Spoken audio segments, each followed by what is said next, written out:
Okay, so we're answering questions today, and Miss Sean would like to know, do you prefer to use a steamer, spray the synthetic strands with water, and use a flat iron or a hot comb?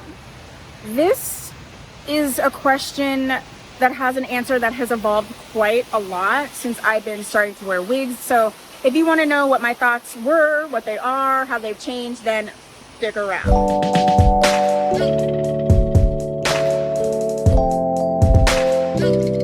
So I had been wearing wigs consistently for almost 8 years now. I've been selling wigs for 3. I've been making wig related content for about 8 years as well. And I had experience with wigs prior to that as well. But I would say consistently we're pushing almost 10 years of experience with wigs. And I have to say that my thought process with regard to this question about styling and heat and this and that has changed a lot. I do have some videos on my channel that I still stand by, like it'll still work, but my suggestions, especially for new wig wearers, would be much different and is much different. And so I'm really glad that Sean asked us this question, because I'm going to be here on record. My answer has changed to this particular question. So I'd say overall, the biggest change that I have made is less is more when it comes to styling. There's so many styling tools and products, and there's so much that you can do with regard to styling. But overall, I would say start with water first. Water is actually so awesome for synthetic fibers. It can do a lot. And I would say start with water before you start adding in all these other tools, and especially before you start adding heat, okay? So that tip has definitely changed over time. Start with water, keep it simple, and then build up. Okay, so you've started with water and you realize like you need a little bit more hold. There's 2 products that I would suggest for that purpose. If that's really what it is, water's not keeping it out of your face or doing what have you, I would say build and use a light holding spray. I actually prefer the wig wax from Tressalora the most. And then if you need a little bit more, like a little stronger hold, I would use maybe a styling paste such as the Envy Beauty Balm, or a styling paste from Beauty Mark, which is by Ellen Villa. I sell it on my website. That I love, especially if you really need like a hold. But today you can see, and it's not moving. I actually used water, and then I used the Protect spray from Renee Paris, the little travel size one. And I just used a little bit in the front, and it is holding like not going anywhere. Look at that. So I would say determine your level of hold. Your wig wax is gonna be here. It's gonna give you a nice little hold, but it's gonna be flexible. Then you're going to use your paste, which is actually a little bit more flexible in terms of hold, but it's also going to bind it a little bit more, especially if you're going to do an updo or sweep away from your face or braiding or something like that. And then that Protect spray from Renee Paris would be up here, because you see it's not going anywhere. It's not moving.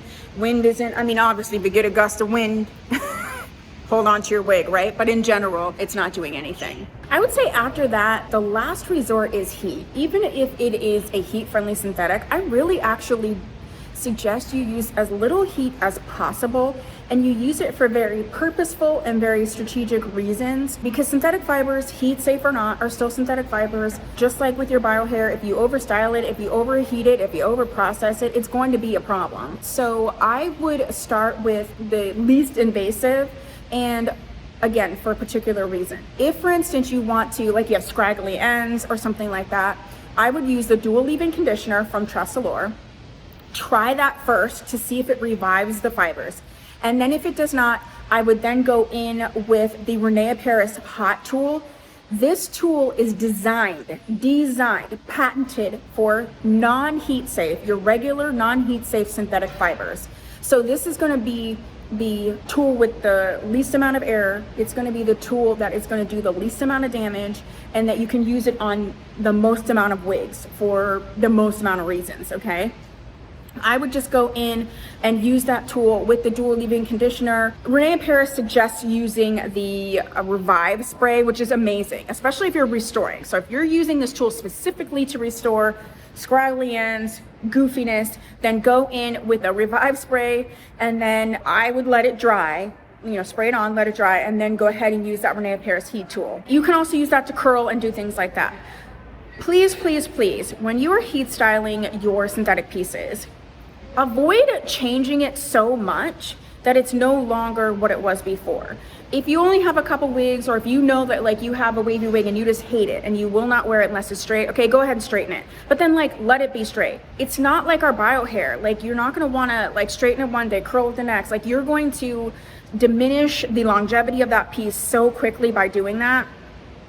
There's so many wigs out there, and there's so many sister styles to wigs. If you like a wig but you would like it straight, wavy, curly, then just get 3 wigs. Get them all in the same color, get them all very similar, then just rotate those and then you're good to go, right? But I really avoid, other than trying to like fix a wig, is to continually put heat on it. Now, heat-friendly fibers, they can tend to need heat more often than normal. That's a debate. I have such a different thought about that than other people, but overall, I think styling products, styling tools, especially heat tools, less is better. I will continue to say that. And that has definitely changed. The other thing that has changed quite a bit is me suggesting sort of heat tools that are designed for human hair to be used on synthetic wigs.